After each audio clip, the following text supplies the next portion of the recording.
Buongiorno e ben ritrovati con il TG Flash di New Sicilia. Di seguito i titoli più importanti della mattina. Si è conclusa con l'assoluzione di tutti gli imputati la vicenda giudiziaria che per 6 anni ha coinvolto Airgest, la società di gestione dell'aeroporto di Trapani Birgi, Vincenzo Florio. Incidente mortale in via Garibaldi a Messina. La vittima è Giuseppe Ingemi, di 55 anni. L'uomo morto sul colpo avrebbe perso il controllo della moto su cui viaggiava per poi finire contro un palo della luce.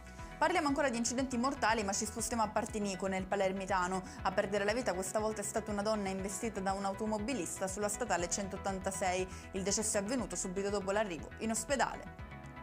Un incendio è divampato in via 31 Maggio a Catania. A causa delle alte lingue di fuoco provenienti da un'autocarrozzeria della zona, sono state evacuate le abitazioni vicine.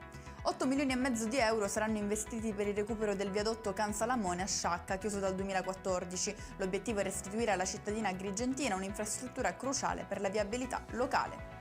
E con questo è tutto, prossimo appuntamento più tardi alle 19:30. Grazie per averci seguito, buon proseguimento di giornata.